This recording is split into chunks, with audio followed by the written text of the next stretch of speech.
Bom, nós estamos, neste mês, os pastores da igreja estão se revezando para falar a respeito do fruto do Espírito Santo de Deus. E me coube o privilégio, a oportunidade de falar a respeito de 2 gominhos desse fruto especial e maravilhoso que é o fruto do Espírito Santo de Deus. Começo relembrando a você que não esteve hoje cedo, ou talvez não tenha estado no primeiro domingo pela manhã e à noite, quando os nossos pastores se revezaram falando sobre o tema. A palavra de Deus nos ensina sempre que quando nós entregamos o nosso coração e a nossa vida ao Senhor, a palavra de Deus nos ensina que nós somos selados com o Espírito Santo da promessa. Isso é doutrina bíblica. E o penhor da nossa salvação repousa sobre o Espírito Santo de Deus, que vem morar no nosso coração.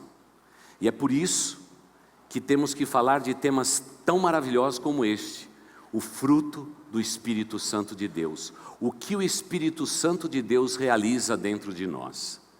Algumas pessoas, de maneira assim, mais despretensiosa, colocam no plural, frutos do Espírito Santo de Deus, pelo fato de não entender exatamente aquilo que temos aprendido esses dias. É o fruto. Lembrando a igreja que as obras da carne são, aí tem uma lista, mas o fruto do Espírito é o fruto. E ele tem os seus gominhos. E para usar uma figura, hoje de manhã eu usei uma figura. Eu sei que muitos de vocês hoje pela manhã ficaram perguntando o que aconteceu com todos aqueles gominhos. Eu distribuí para todo mundo. E mesmo que o pastor tenha colocado a mão, a gente não tem gente muito nojenta aqui não. E todo mundo diz assim, eu quero um gomo desse, pastor. E acabaram levando embora. Eu quando cheguei lá na Avenida Boas Novas, já não tinha mais gominho nenhum, tá bom? E hoje, se você não se importar, eu vou abrir aqui a fruta e você, se quiser um gominho, pode passar por aqui. Mas queridos irmãos, quando falamos sobre o fruto do Espírito Santo, desde hoje de manhã eu estou usando a figura da mexerica. Quantos de vocês gostam de mexerica, tangerina? Levanta a mão. Então vai ser mais legal essa ilustração, porque todas as vezes daqui para frente que você chupar uma dessas frutas, você vai se lembrar do fruto, no singular, o fruto do Espírito Santo de Deus. A palavra de Deus nos diz em Gálatas capítulo 5, o versículo 22 e 23, o seguinte: mas o fruto do Espírito é amor, alegria, paz, paciência, amabilidade, bondade, fidelidade, mansidão e domínio próprio. Contra estas coisas não há lei. Então, por favor, não confunda a doutrina bíblica. Portanto, eu trago hoje essa mexerica muito bonita. Cheiro de mexerica é bom, né, irmãos? Você começa por esse lado ou por esse lado? Você aperta aqui ou tira por aqui? Olha, vou contar para você que se você fizer o contrário, fica mais bonita a fruta. Ela fica quase que intocável. Essa fruta. Olha o cheiro. Que coisa boa, viu? Mas tira os seus olhos daqui. A palavra de Deus nos diz, de uma maneira muito bonita e singela, que o fruto do Espírito é. E se você vê a lista aí, você vai logo descobrir.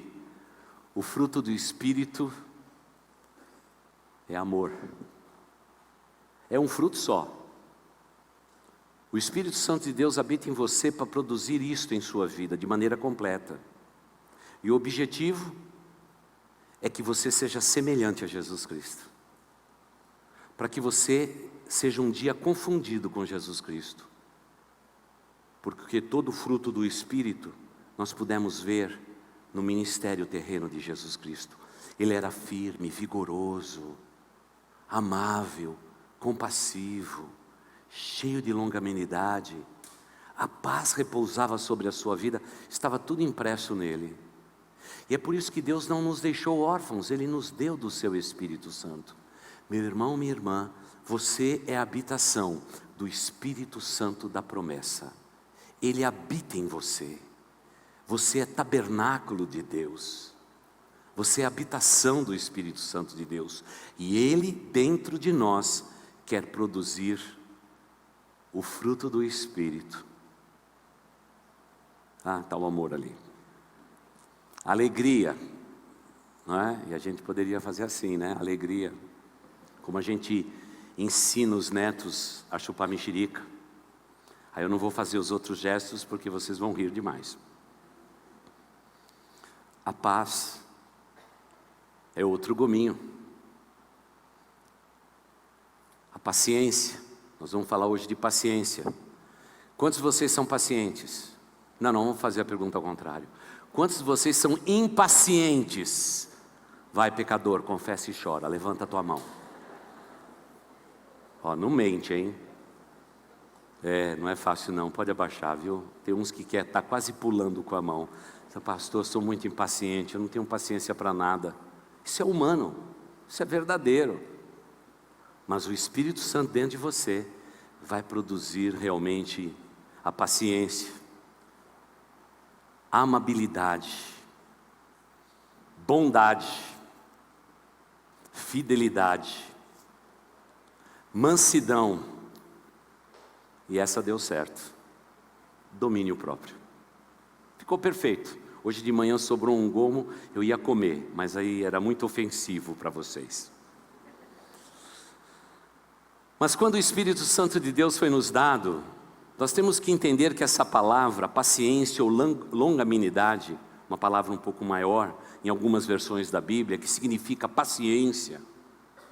Uma pessoa longâmana, uma pessoa que tem ânimo longo, é uma pessoa realmente especial.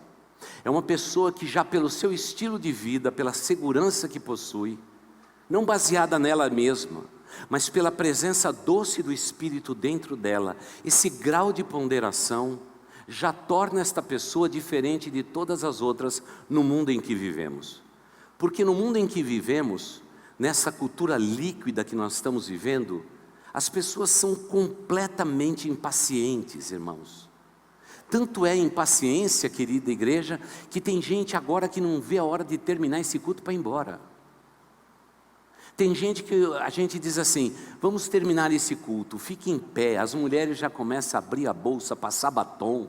Impaciente. Já viu os nossos jovens? Eles não têm parada com esses celulares na mão. A gente não consegue nem falar com eles.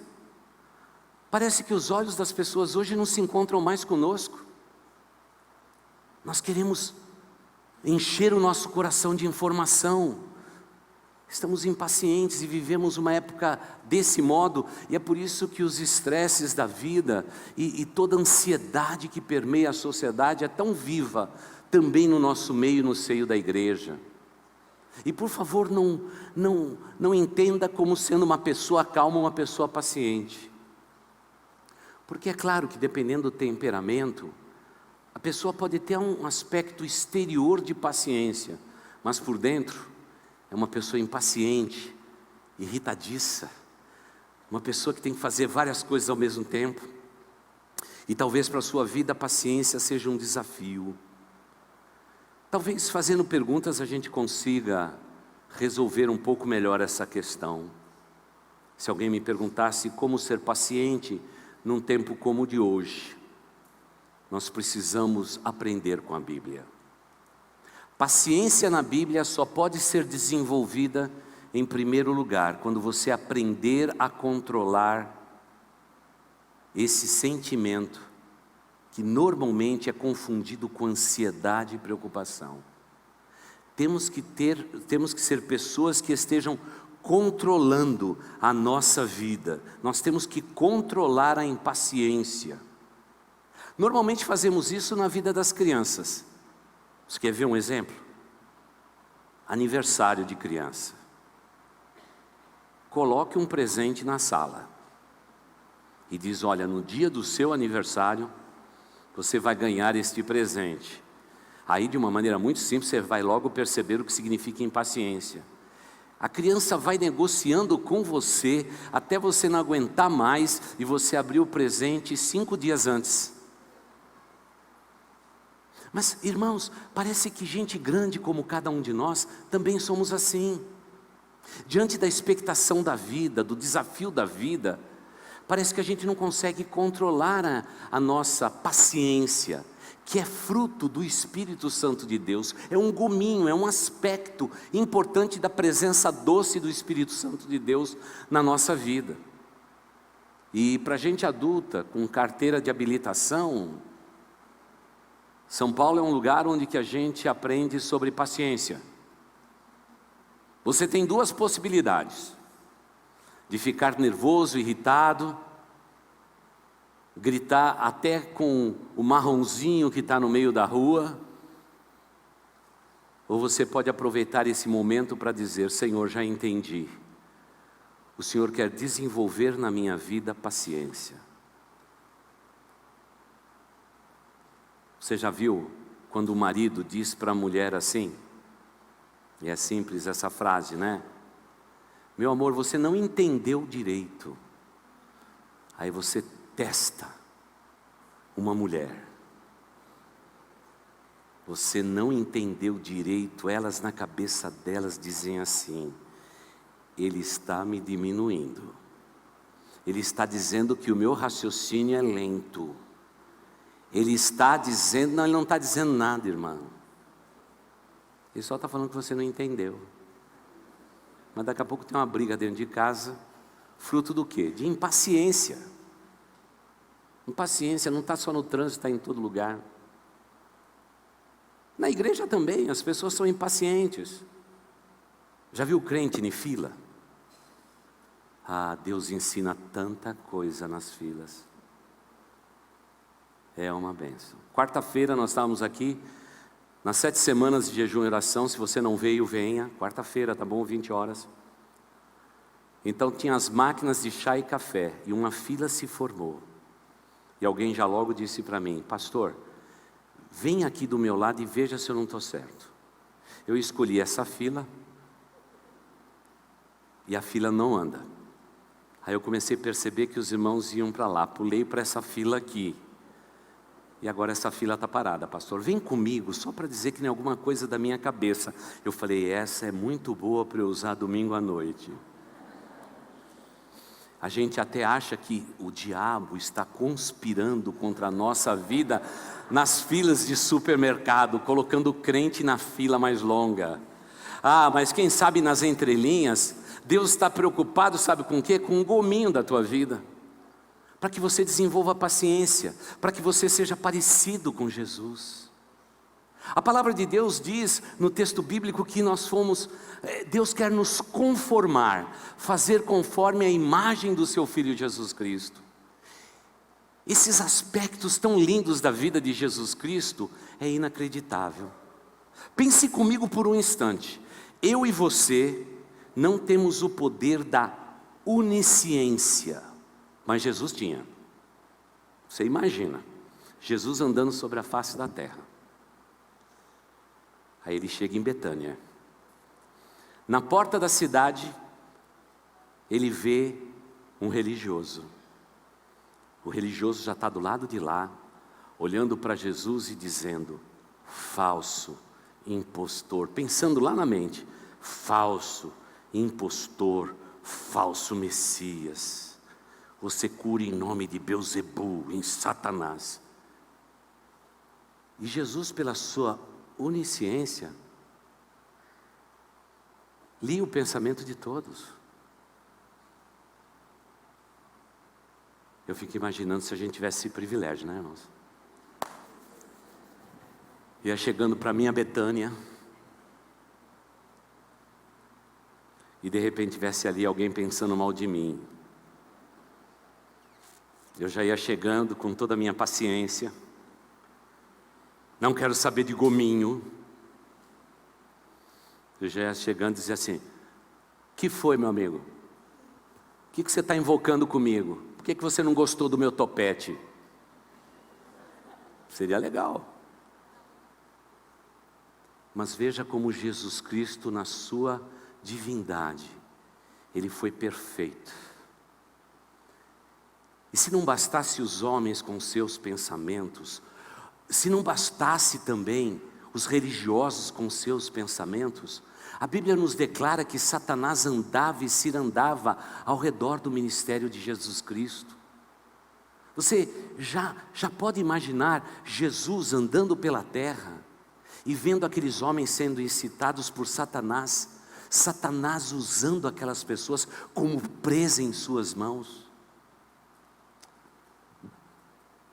Eu tenho que pedir ao Espírito Santo de Deus para que Ele desenvolva na minha vida a paciência. E o único meio de Deus fazer isto, na minha vida e na sua vida, é nos ensinando a controlar a impaciência. Nós precisamos ser pessoas mais calmas. Precisamos fazer isto.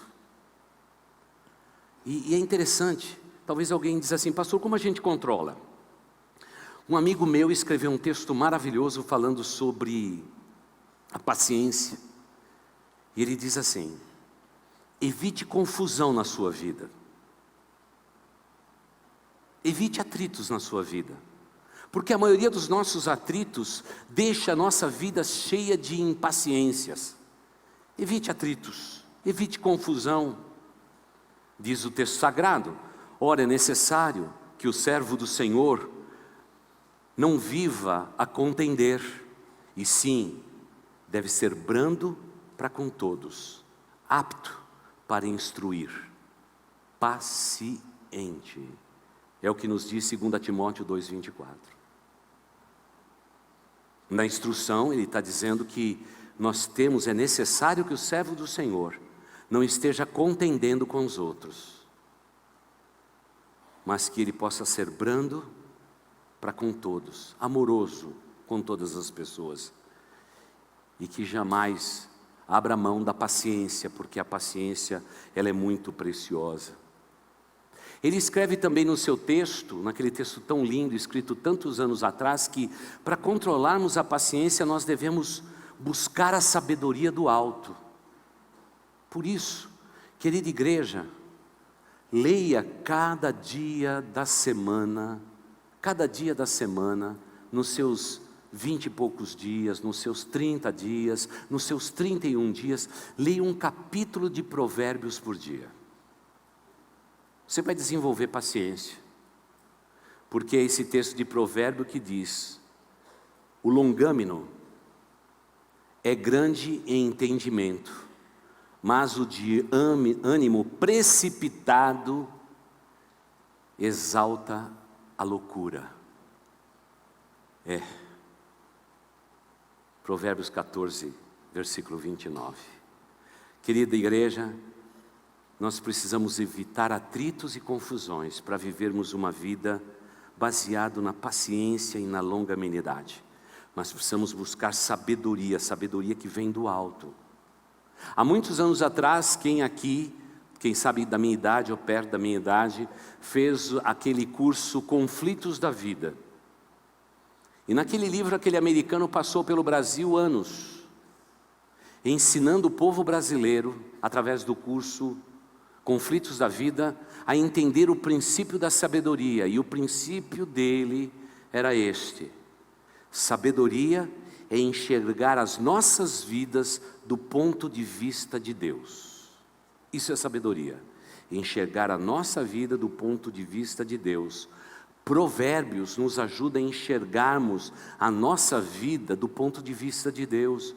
Por isso, é fácil, leia um capítulo por dia, para o resto da sua vida.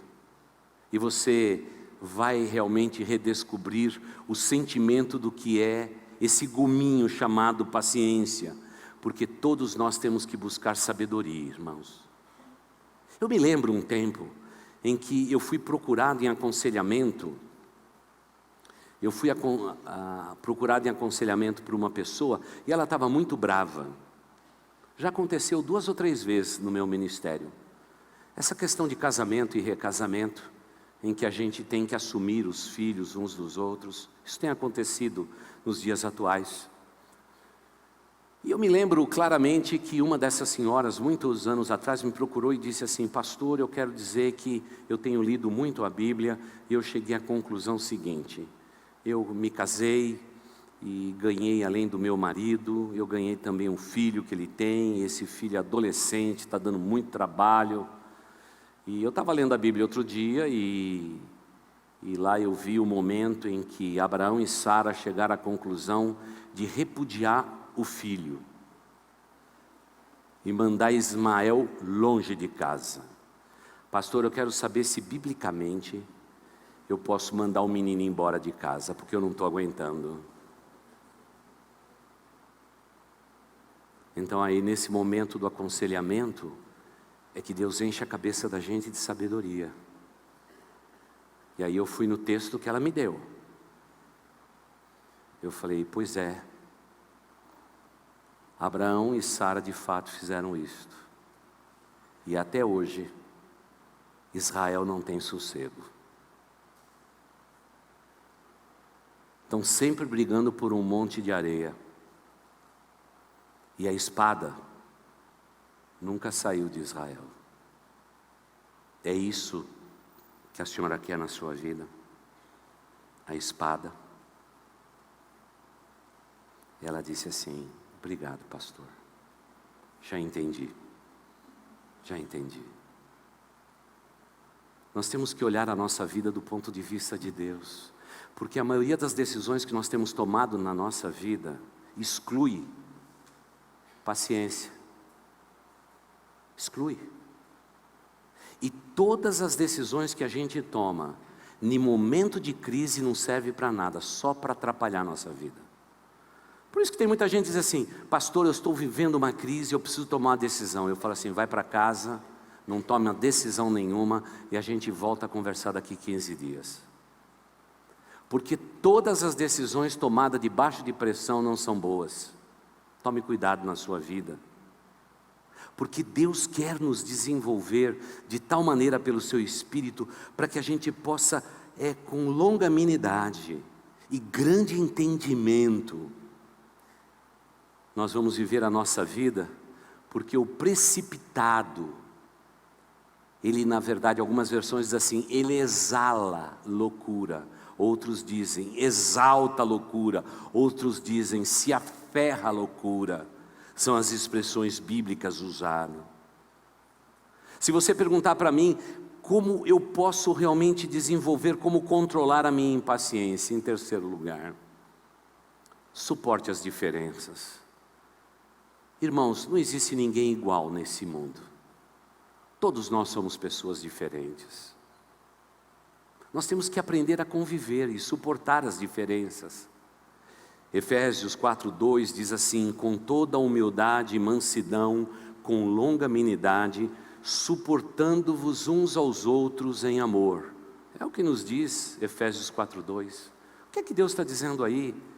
Eu tenho que dar uma pitadinha de paciência nos meus relacionamentos, porque as pessoas são diferentes, as pessoas pensam diferente, e muitas vezes nós vamos pelo caminho da confrontação ou do atrito, e a gente só perde o nosso tempo. Nós só perdemos nosso tempo. Se você tentar disciplinar um tolo, você vai se parecer mais com um tolo, porque essas pessoas, quando você dá uma reprimenda, eles te tornam inimigos deles. Nós temos que aprender a suportar as diferenças. Tem algumas coisas que não vão mudar, e a gente tem que ter a sabedoria de Deus de suportar as diferenças, principalmente nas horas de provocações. Quando alguém se volta contra você, isso acontece sempre na nossa vida, às vezes de graça. Eu me lembro de um vizinho que eu tinha, irmãos, eu nunca tive inimigo. E eu me lembro aquele dia triste, que eu disse para Deus assim: Senhor Deus, eu quero te agradecer, porque eu nunca tive um inimigo que me perseguiu.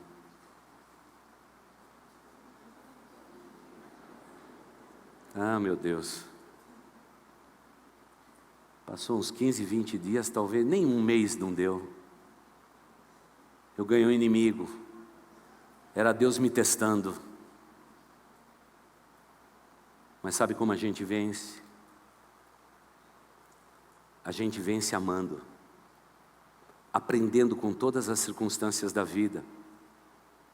Eu tenho que controlar a minha vida. Porque, irmãos, quando nós não controlamos as circunstâncias da nossa vida, as circunstâncias nos controlam. Quem é que controla você? É o Espírito Santo de Deus ou são as circunstâncias? Não deixe as circunstâncias te controlar. Controle as tuas circunstâncias. Você tem que tomar essa decisão. Para que realmente esse gomo da paciência seja verdadeiro na sua vida. E é tão bonito quando vivemos esta realidade. Os textos bíblicos se desdobram. Nós precisamos até mesmo falar a verdade em amor. Porque quando fazemos isto, estamos respeitando a diferença das pessoas. E me permita recordar à igreja algo que eu creio. Eu não creio que todos os seres humanos na face da terra sejam 100% verdadeiros. A maioria de nós sublimamos determinadas verdades para não magoarmos e ferirmos os outros. E aí eu brinco, né? Os irmãos mais antigos da igreja sabem do meu exemplo. Vem aquele filho feio que dói. Penteia o cabelo de lado e diz assim para a mãe: mãe, eu estou bonito? E a mãe diz: você está lindo, meu filho. Não é verdade 100%. É meia verdade. Claro que o pastor está exagerando para ilustrar. Porque até minha mãe olhou para mim e disse que eu era lindo. Mas eu estou tentando dizer que muitas vezes é interessante. A gente, para não magoar alguém, a gente deixa de dizer alguma coisa. Só que quando Deus diz que nós temos que viver a nossa vida de uma maneira, entendendo as diferenças do mundo, muitas vezes a gente não aceita as diferenças. A gente gosta que o mundo seja visto pela nossa ótica. Ora, se a gente for tomar ao pé da letra isso, nós vamos ter alguns problemas na nossa vida. Vamos ter algum problema, não é? Então, por exemplo, eu digo assim: irmão, você está bem? Está tudo bem com você? Ele diz assim: estou bem. Não é verdade, você está aqui passando um calor tremendo, se abanando, né? Sonhando com ar-condicionado para essa igreja, mas você disse para mim: está bem. Você não quer magoar a mim ou você não quer ficar magoado? Não. O que você está fazendo é aquilo que Deus pede para quem desenvolve paciência. Apesar do calor, eu estou bem. Apesar de determinada limitação, eu estou bem. Apesar desta dificuldade, eu estou bem. Se você quer realmente controlar a sua impaciência, aprenda uma coisa com Deus: aprenda a orar a respeito de tudo na sua vida. A oração deve preceder esse objeto de Deus trabalhar em nós no que diz respeito a esse item, a paciência. O texto de Filipenses 4:6 diz assim, já mencionamos de manhã: não andeis ansiosos de coisa alguma, em tudo, porém, sejam conhecidas diante de Deus as suas petições, pela oração ou através da oração, e pela súplica, pela tua intensa súplica, mas faça tudo isso com ações de graças. Com ações de graças. Às vezes, nasce um filho, e o filho tem algum defeito físico. Qual é a oração que você faz? É oração de gratidão a Deus. Porque esse gominho da paciência já faz parte do teu ser. Porque um defeito aqui ou colar, irmãos, não vai fazer a menor diferença na intensidade do amor que eu tenho por um filho. Pelo contrário, talvez aquele que por algum motivo nasceu fragilizado é onde eu vou investir mais o meu cuidado. Por que será que com a nossa fraqueza ou com a nossa impaciência nós não fazemos a mesma coisa? Ninguém descarta um filho porque tem algum defeito. Pelo contrário, nós cristãos entendemos que quando uma criança tem alguma coisa que foge à normalidade, essa criança é especial aos olhos de Deus. E sabe o que vai acontecer? Vai dar coisa boa. Coisa boa. E aí eu vou até aproveitar aqui a irmã Sônia, que está bem aqui na minha frente, a irmã Sônia, ao lado da sua irmã querida. Irmã Sônia, eu me lembro daquele dia que nós fomos visitar o seu neto. E as pessoas que me antecederam naquela casa disseram que havia alguma coisa espiritual com aquele menino. E fui eu e a irmã Sônia visitar o neto. O Lucas, ele não parecia de fato ser uma criança normal. Mas conversei com o Lucas, peguei ele no colo, olhei para o pai, para a mãe. Aliás, pessoas tão amadas e queridas. Hugo e Tati, uma bênção que Deus deu na nossa vida. E eu disse, essa criança é especial. Eu não sei o que ela tem na sua tenridade, mas eu só sei de uma coisa: quando vem com qualquer defeitozinho de fabricação, vai dar coisa boa. Quanto o Lucas tem hoje? 18? 17 anos. Os cartões que este menino autista desenha é usado pela Unicef no mundo inteiro. Quando aquelas vaquinhas que andam pelas cidades do mundo, as vaquinhas estão aqui no Brasil, é ele que pinta uma daquelas vaquinhas. Ele faz os seus quadros, as suas exposições de arte, e é uma pessoa que, mesmo vivendo com exuberância toda a sua enfermidade, aquela família decidiu com toda a paciência investir na vida daquela criança para que o Lucas possa ser o que ele é hoje.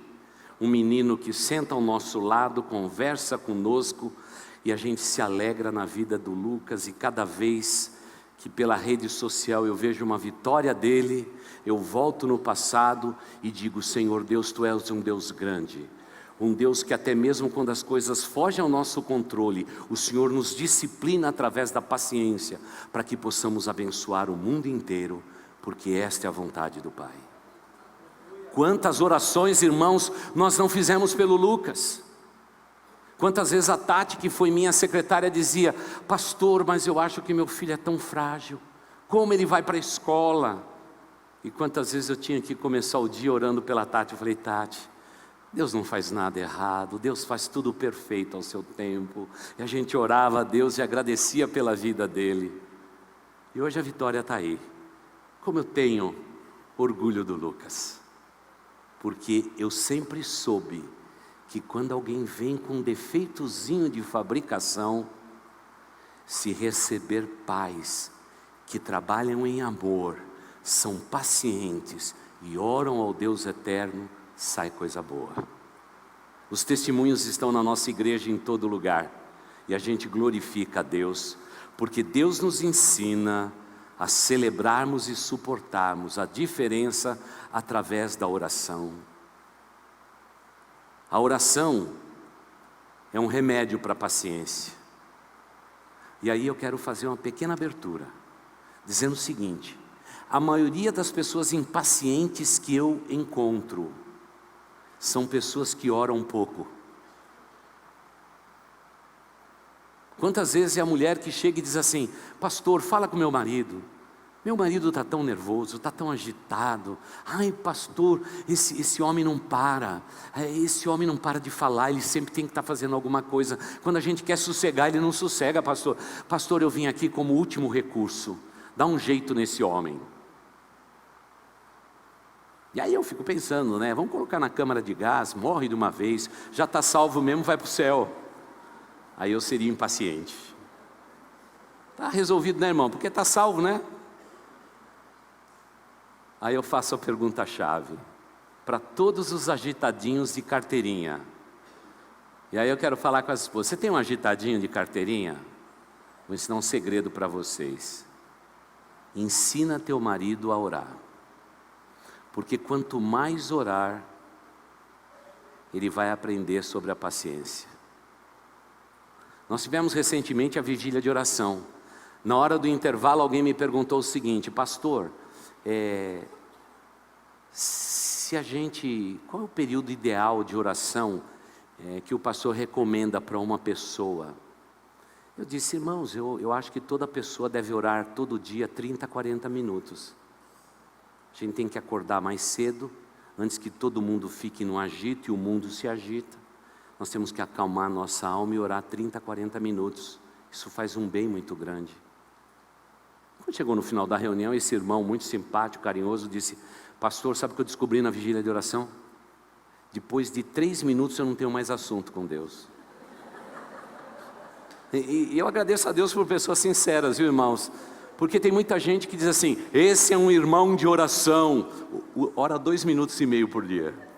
Aquela é uma mulher de oração. Claro que eu não posso medir a oração de uma pessoa pela quantidade, obviamente, irmãos, eu sei que não. Porque teve homens que foram jogados na fornalha e só disse assim: tem misericórdia, Deus, e foram salvos. Mas irmãos, quanto mais nós orarmos, mais a gente desenvolve paciência dentro de nós, porque é uma atitude da nossa alma. E é curioso que quem segue o budismo faz isso, quem pratica o yoga faz isso. Se você encontrar um muçulmano, quando ele for lembrado que tem que orar, ele pega o tapetinho, coloca no chão e ora.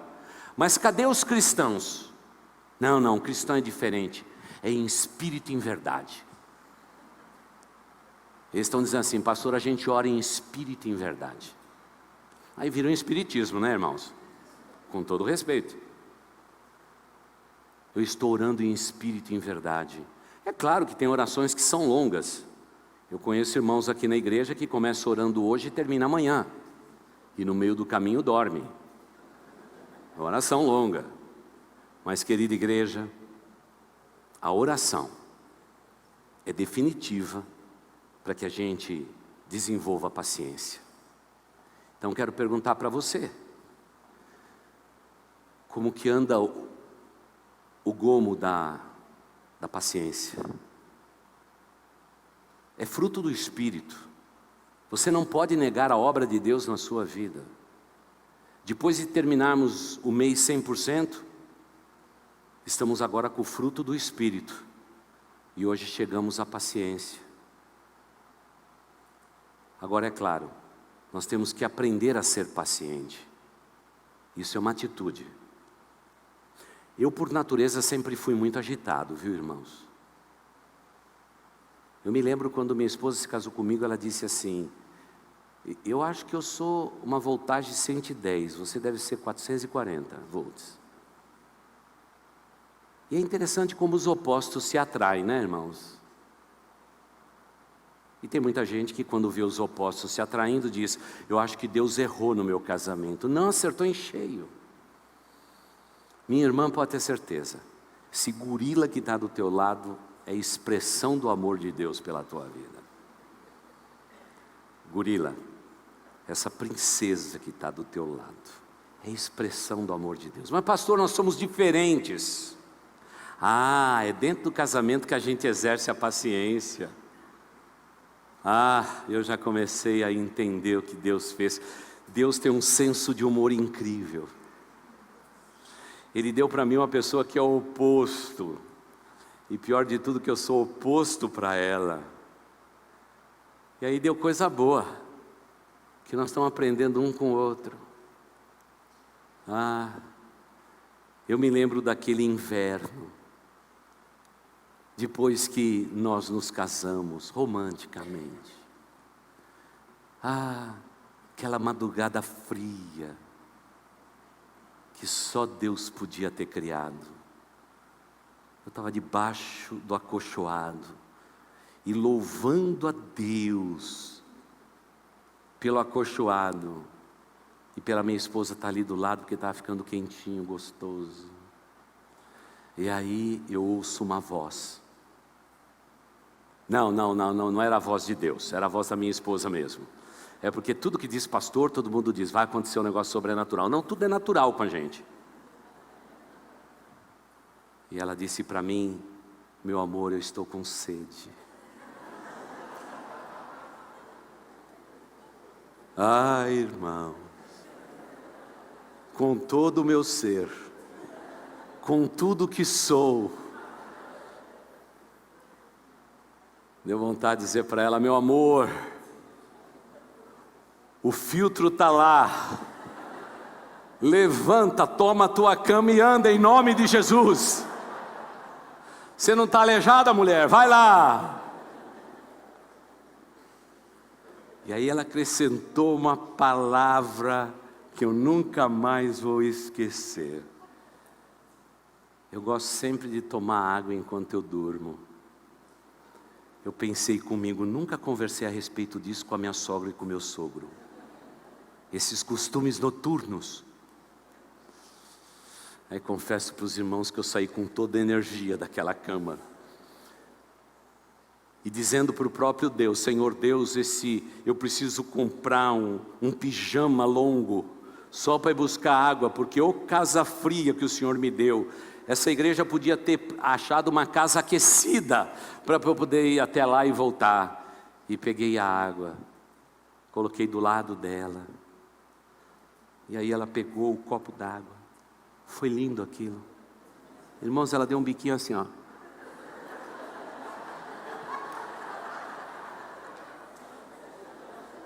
Ah, irmãos, ali era para exercitar a paciência.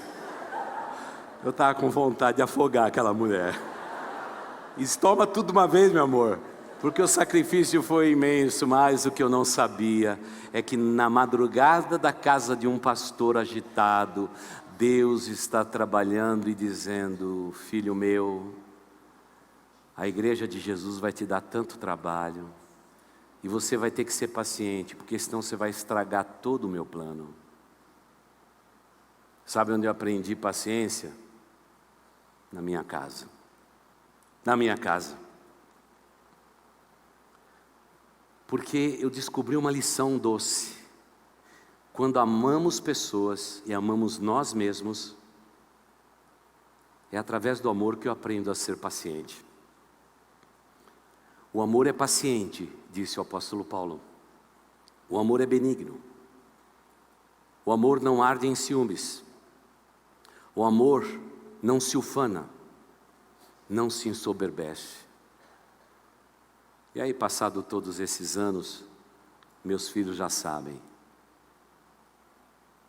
Ela já foi lá deitar, eu já passo pela cozinha, já pego o copo d'água, e já há 30 e tantos anos eu coloco o copo do lado dela. Porque aquele copo para mim não é simplesmente um copo d'água, é um símbolo, onde que Deus tratou algumas coisas comigo.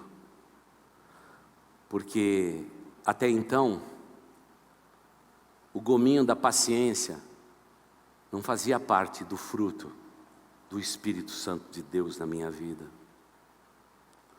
E para concluir,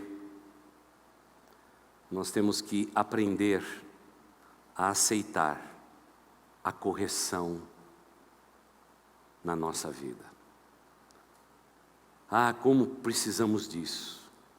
Exortamo-vos também, irmãos, a que demoesteis os insubmissos, consoleis os desanimados, ampareis os fracos e sejam longâmenos para com todos. É o que diz Tessalonicenses 5,14.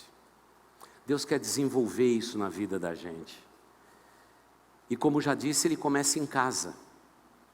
Passa também pela igreja. E passa pelos nossos relacionamentos pessoais e interpessoais. Porque Deus vai colocar na nossa vida cada figurinha, exatamente para nos moldar. Irmãos, não se engane. Você escolheria qualquer um dos 12 que Jesus escolheu para estar no teu time? Eu acho que não. Tinha um bocado de gente desanimada ali. Tinha gente que duvidava. Tinha gente que gostava mais de rede do que ser pescador de homens. Tinha gente que só fazia a conta. Até quando aquela boa Maria, irmã de Lázaro, quebrou o vaso de alabastro, ele fez conta. Puxa vida, daria 300 denários, daria para sustentar muito pobre. Talvez muitos desses homens você não escolheria para o seu time. Mas por que Jesus os escolheu? É porque esses homens, depois de Cristo Jesus, mesmo assim eles não estavam prontos até o Pentecostes. Imagine, Jesus ressuscitou. Uma mulher veio avisar que tiraram o corpo de Jesus da tumba. Quando ela bateu naquele cenáculo, aqueles homens ficaram apavorados, com medo. Jesus trabalhou na vida deles, mas faltava alguma coisa ainda na vida deles. Por isso que Jesus, 40 dias depois de ressurreto, ele apareceu no meio de todos, dando testemunho da sua ressurreição, e ele disse: esperai em Jerusalém, até que do alto vocês sejam revestidos. Porque se eu não for por Pai, o Espírito Santo não pode vir. Esperai em Jerusalém, até que do alto vocês sejam revestidos. Eles aprenderam com Jesus Cristo, eles foram treinados por Cristo Jesus, mas faltava alguma coisa na vida dele, é o Espírito Santo da promessa. E aí imagina só, no dia de Pentecostes, oh aleluia, o Espírito Santo de Deus desceu sobre aquela gente, e aquilo que era torto se endireitou, aquilo que não tinha aparência de graça, amor e bondade foi revestido de toda graça e bondade, a tal ponto de um homem como Pedro, que disse que não negaria Jesus, que tinha uma espada escondida em algum lugar, ou pegou a espada do soldado, ninguém sabe, e aquele homem lá queria acertar no meio da cabeça de Malco. Mas sabe que pescador entende de pesca, né, irmãos? Aí acertou a orelha dele. Jesus operou um milagre ali, e disse: Pedro, guarda a espada, porque quem fere com a espada será ferido. Esse é Pedro antes do Espírito. O Pedro depois do Espírito Santo, Deus diz assim: filhinhos, filhinhos. E é o mesmo Espírito Santo derramado no Pentecostes, é o Espírito que habita em você, meu irmão. Deus não faz acepção de pessoas. O mesmo Espírito que desceu lá no Pentecostes é o Espírito Santo que habita na minha vida e na sua vida. E Ele habita na nossa vida para fazer com que cada gomozinho deste fruto único seja verdadeiro no meu coração, no teu coração, na minha vida e na tua vida. Oh, irmãos, o gomozinho da paciência é um dos gominhos. Quero que você continue voltando à nossa igreja nessas próximas semanas, para que você possa compor o quadro perfeito do fruto do Espírito na sua vida. Estamos conclamando esta igreja, pelo nome de Jesus Cristo, para que sejamos pessoas onde o fruto do Espírito de Deus esteja realmente no centro da sua vida, impregnando os seus pensamentos, a sua maneira de ser. Porque aí nós teremos de fato uma igreja extraordinária, uma igreja maravilhosa, uma igreja tão especial. Pois tudo quanto outrora foi escrito para nosso ensino, foi escrito a fim de que, pela paciência e pela consolação das Escrituras, tenhamos esperança. Ora, o Deus da paciência e de toda consolação vos console, para que vocês tenham o mesmo sentir uns para com os outros, segundo a pessoa de Jesus Cristo. Parece que toda a Escritura Tudo que já foi escrito é para que a paciência seja desenvolvida em nós, para que sejamos semelhantes a Jesus Cristo, porque afinal somos cristãos. Cristão significa pequenos cristos, que daqui a pouco vão sair desse santuário. Nesta semana vão andar pelas ruas, vão povoar as universidades, os colégios, andarão pelas ruas de São Paulo. E onde vocês forem, povo de Deus, não se esqueça do fruto do Espírito. Até as pessoas mais difíceis deste mundo, trate-as com amor e com paciência, porque a paciência ela tem um poder terapêutico que nós não sabemos entender, mas só Deus opera através de um coração paciente. Por favor, aprenda a ser paciente. Comece com aqueles da sua casa.